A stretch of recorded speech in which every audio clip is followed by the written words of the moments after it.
किस पर चढ़ता हुआ, किस पर उतरता हुआ? राजीव जी, कल रात में जेएनयू के परिणाम ने रंग और भंग दोनों उतार दी। तो वहां से शुरुआत हुई। और जेएनयू का देखिए, 5 साल से चुनाव नहीं हुए थे जेएनयू में,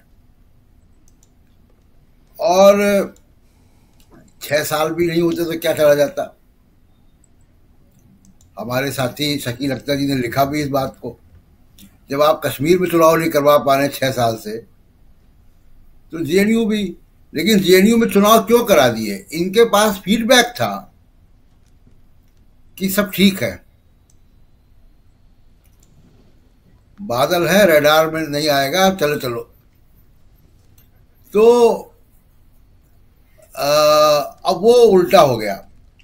देर रात परसों चुनाव, मतलब मतदान से, जेएनयू मतदान से देर रात मतलब एहसास हुआ कि कुछ हो रहा है। तो जनरल सेक्रेटरी की पोस्ट पे अनिल मसीह की तर्ज पे लेफ्ट की एक उम्मीदवार का पर्चा भी खारिज कर दिया गया।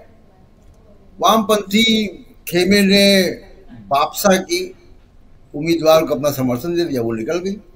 जी बिल्कुल। तो चारों सीटों के एबीवीपी बाहर हो गई। जेएनयू के चुनाव का राष्ट्रीय राजनीति में कोई असर नहीं है, लेकिन ये कि एक हेडलाइन मैनेजमेंट की जब आप बात कर रहे हैं, और वहां से ये खेल जेएनयू में जीत के बाद ये बड़ा शोर मचाने की वो उम्मीद थी कि जेएनयू में वामपंथी को हम हरा देंगे, तो फिर हम कई दिन तक इसका जो है गाना गाएंगे। जी। और जेएनयू ने जय भीम लाल सलाम कर दिया। तो यहाँ से थोड़ा सा हेडलाइन मैनेजमेंट गड़बड़ हो गया। इसीलिए मैं कह रहा हूँ कि जेएनयू के नतीजों ने होली का रंग और भंग दोनों उतार दिया। दूसरा कि चुनाव में अब आते, चुनाव में जी की तस्वीर अब बहुत, लगभग 400 सीटों पर बीजेपी के उम्मीदवार आ चुके हैं। बहुत से लोग चुनाव से वापस हो रहे हैं, बहुत से लोगों के टिकट कट रहे हैं। पिछली लोकसभा से और अभी में अब तक लगभग 100 सिटिंग एमपीज के टिकट कट चुके हैं बीजेपी के।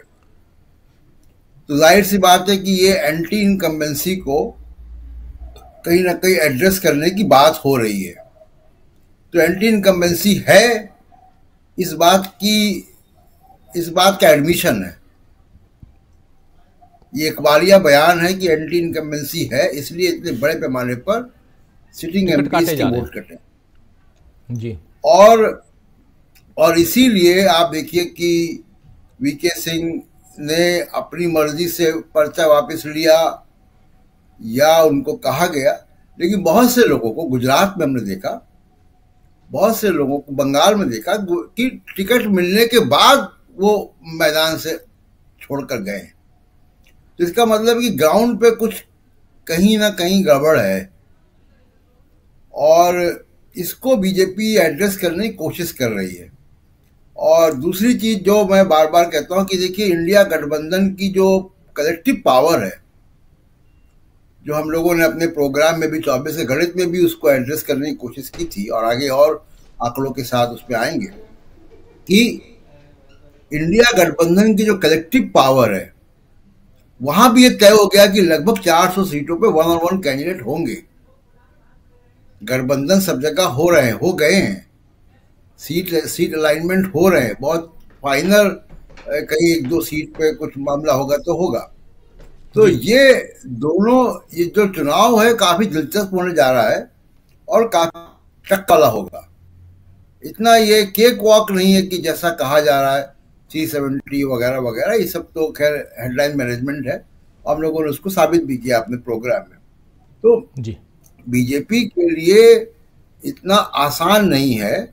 और दूसरी बात राजीव जी, की जो बड़े बड़े लोग छोड़ के जा रहे हैं, एक और संकेत दिखाई देता है। जैसे मान लीजिए कि एक मैं एग्जांपल दूं, मेरठ से अरुण गोविल को लाना, जिन्होंने रामायण सीरियल में 87-88 में रामायण सीरियल आया था, उसमें वो भगवान राम का उन्होंने रोल प्ले किया था। जी।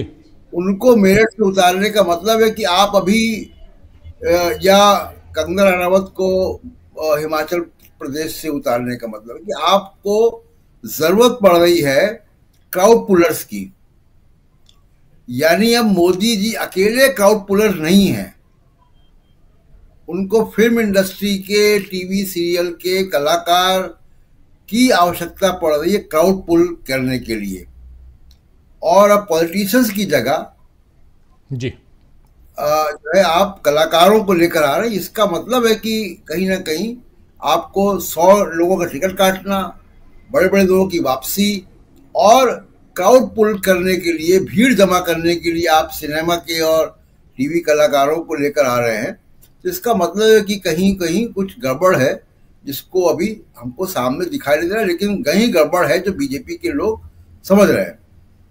जी जी, बिल्कुल बिल्कुल सही कह रहे हैं, क्राउड पुलर्स। दूसरी एक मुझे बात याद आई, और शायद सुनील जी को भी याद होगा, अरुण गोविल के बारे में। तो वीपी सिंह चुनाव लड़ रहे थे, उपचुनाव इलाहाबाद से 1988 में, कांग्रेस से बाहर निकलने के बाद। तो वहां कांग्रेस अरुण गोविल को प्रचार करने के लिए लाई, और अरुण गोविल का शायद सीरियल उस वक्त चल रहा है दूरदर्शन पे, जी जिसमें वो भगवान राम की भूमिका में थे।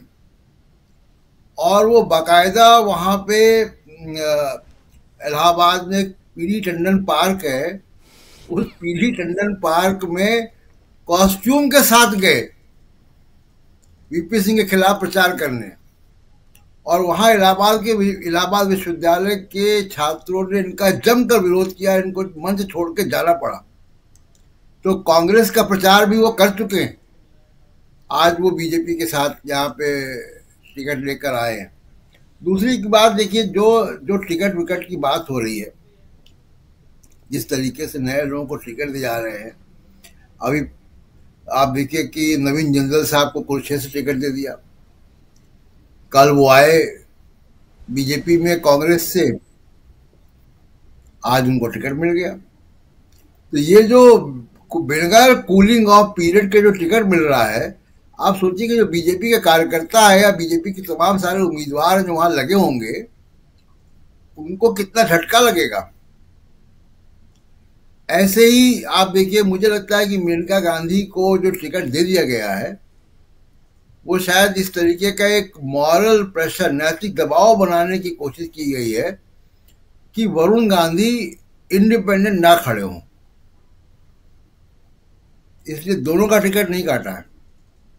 अब ये वरुण गांधी को तय करना है कि वो अपनी राजनीति को यहीं से खत्म करेंगे या आगे ले जाएंगे। पीलीभीत उनकी पुरानी सीट है, उनकी मदर की सीट है, मेनका भी वहां से आती रही हैं, खुद भी वहां से एमपी रहे जी, और उनकी ट्रेडिशनल वहां पे एक वोट बैंक है। दूसरी बात, जो इंडिया गठबंधन वर्सेस एनडीए की बात है, देखिए इंडिया गठबंधन का फोकस बड़ा क्लियर है और मुद्दों पे उनका फोकस क्लियर है। उनके टिकट डिस्ट्रीब्यूशन में अभी कोई बहुत बड़ी खामी नजर नहीं आ रही है कि ऐसी कोई कि सेल्फ गोल कर दिया और बड़े खराब आदमी को टिकट दे दिया। एक जयपुर के टिकट को लेकर विवाद हुआ था, वो बहुत जल्दी उसको सुलटा लिया गया। तो ऐसा कोई बड़ा सेल्फ गोल नहीं दिखाई दे रहा, बहुत ही केयरफुली वो लोग मूव कर रहे हैं।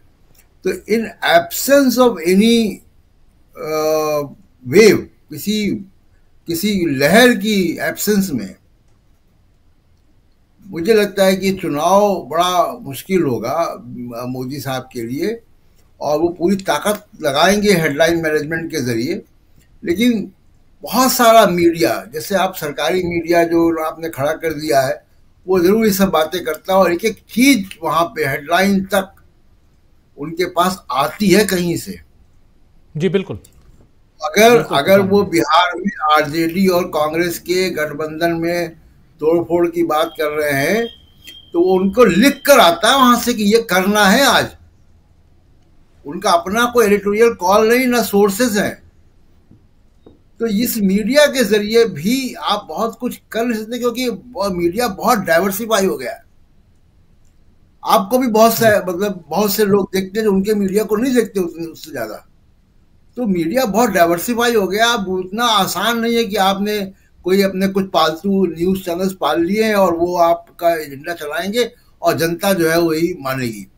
इलेक्टोरल बॉन्ड का इशू जनता तक चला गया है। हम आप जो भी जी वीडियो बना रहे हैं इलेक्टोरल बॉन्ड्स के, दूसरे मीडिया बना रहे हैं, वो वीडियो देखे जा रहे हैं, वो वायरल हो रहे हैं। तो इसका मतलब है कि जनता के बीच में बहुत सारे मुद्दे जा रहे हैं। तो ये जो बहुत सी लोगों के एनालिसिस आती है कि लोगों को समझ में नहीं आएगा, सबको समझ में आ